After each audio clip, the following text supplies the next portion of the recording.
आप देख रहे हैं यंग बाइट्स। मैं हूँ आपके साथ पूजा ठाकुर। आपको बता दें कि दीपावली के पावन दिन के बाद 3 दिन के बाद जो है भैया दूज आता है और ऐसे में कल भाई दूज का पावन दिन है।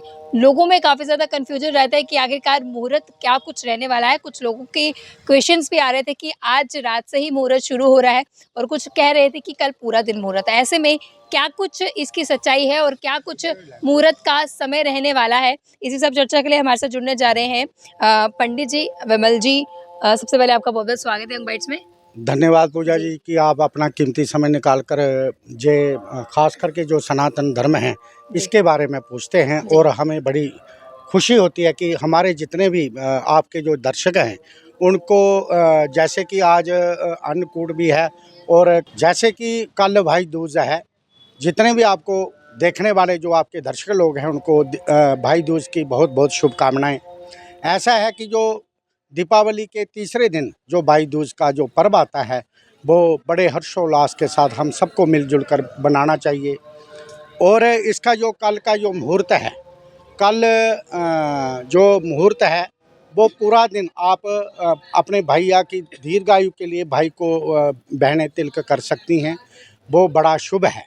लेकिन कोशिश करें जो अपने घर में ही जो बहनें रहती हैं, जब जो पास में रहती हैं उनको करीब 12 बजे से पहले पहले अभिजीत मुहूर्त में तिलक कर लें तो बहुत अच्छा रहेगा। जो दूर से आते हैं या कहीं दूर प्रांत से जो आने वाली बहनें हैं या भाई उनके घर जाने वाले हैं वह पूरा दिन तिलक जो कर सकते हैं।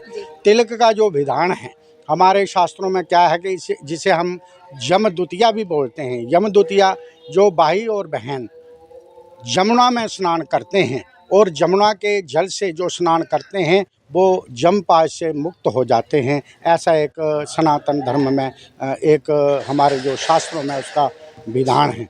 आपके माध्यम से मैं जितनी भी बहनें हैं या भाई हैं उनसे यही विशेष आग्रह करूँगा कि ये जो भाई दूज का पर्व है बड़े हर्षोल्लास के साथ बनाएं और इसमें बहन को भी सुच्चे मुँह रहना चाहिए और भाई को भी सुच्चे मुँह रहकर भाई की दीर्घायु के लिए भाई को भी बहन ने बड़े श्रद्धापूर्वक तिलक करना चाहिए। और जो तिलक है वो तिलक के साथ जो भाई दूज है उसको क्यों बनाते हैं, लोगों के मन में ये भी प्रश्न आता है कि उसको हम क्यों बनाते हैं। ऐसा है कि जो जैसे नरक चौदश आती है, पहले सबसे पहले आता है धन त्रयोदशी, उसके बाद नरक चतुर्दशी आती है जिसे हम हनुमान जयंती भी मनाते हैं, साथ में फिर दीपावली आती है। फिर एकम के दिन जैसे कल जो है भाई दूज है, आज जैसे एकम है अन्नकूट उत्सव भी आज बनाते हैं, विश्वकर्मा डे भी लोग अब बनाते हैं। तो जो आज के दिन शास्त्रों में विधान है उसका, एकम के दिन जैसे आप पहाड़ी क्षेत्रों में चले जाओ तो माँ जो अपने बेटे की दीर्घायु के लिए माँ और बेटे का टिक्का होता है। और यम द्वितीया के दिन जब यम राज ने अपनी बहन को यमुना को ये आशीर्वाद दिया था कि जो द्वितीया के दिन यमुना में स्नान करेंगे या यमुना के जल से स्नान करेंगे और बहन जो यमुना बहन थी उन्होंने यमराज से ये वर मांगा था कि जो यमुना में स्नान करेंगे या गंगा जल से या इस स्नान से यम द्वितीया के दिन जो बहन अपने भाई की दीर्घायु के लिए उसके माथे पे तिलक लगाती है उसे वह यम पाश से मुक्त करते हैं। ऐसा इसमें शास्त्रों में इसका विधान है।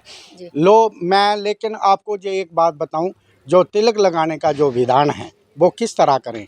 बहन सुबह उठकर निष्काम भाव से, भाई भी और बहन भी दोनों उठकर स्नान हो सके तो गंगा जल स्नान कर लें, नहीं तो कहीं नदी में भी स्नान कर सकते हैं। और ओम गंगे च यमुने चैव गोदावरी सरस्वती नर्मदे सिंधु कावेरी जलेस्मिन् सन्निधिं इस मंत्र का पाठ करके नहाएं।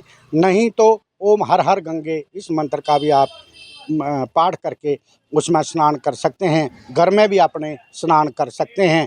बहन को चाहिए जो सबसे पहले एक कटोरी में थोड़ा सा सिंदूर डाले, उसमें केसर डाले, थोड़े से अक्षत डाले, थोड़े से पुष्प डाले, थोड़ा सा घी डाल के भाई की दीर्घायु के लिए उस कोली को कटोरी को बाएं हाथ में रखे और राइट हैंड से उसको तिल को मिश्रित करे और अंगूठे के साथ जैसे कि जो मध्यमा और तर्जनी अंगुली और अंगूठे के माध्यम से अपने भाई की दीर्घायु के लिए भाई को जो तिलक ऊपर की ओर करें, ना कि नीचे की ओर।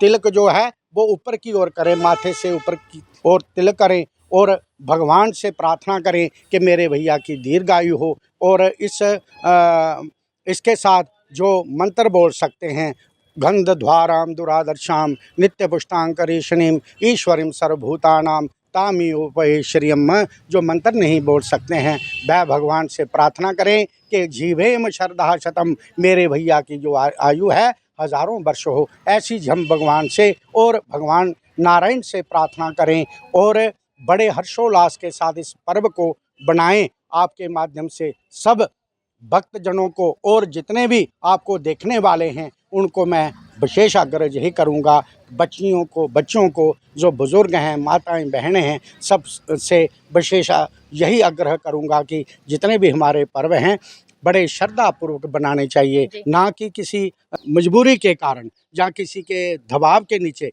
बड़े ऐसे करना चाहिए जैसे बहन और भाई।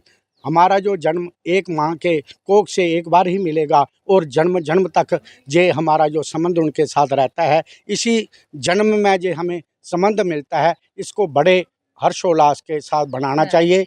और भाई दूज की सबको बहुत बहुत शुभकामनाएं। धन्यवाद। जय माता दी। बहुत बहुत धन्यवाद हमारे साथ जुड़ने के लिए। तो जिस तरह से लोगों का कन्फ्यूजन था कि मुहूर्त जो है वो आज से शुरू हो रहा है या कल है, तो आपको बता दें कि कल पूरा दिन मुहूर्त रहने वाला है। और जो भाई बहन नज़दीक में रहते हैं तो अभिजीत मुहूर्त में जिस तरह से पंडित जी ने कहा कि वो तिलक लगाए 12 बजे से पहले ऐसे वो पूरा दिन लगा सकते हैं। तो आप तमाम भाई और बहनों की उम्र जो है वो लंबी रहे, ऐसी हम कामना करते हैं कि ये जितने भी दिन त्यौहार हैं हम सबको मिलजुल कर श्रद्धापूर्वक मनाने चाहिए। अगले वीडियो लेकर फिर मैं हाजिर होंगी, तब तक आप देखते रहें यंग बाइट्स।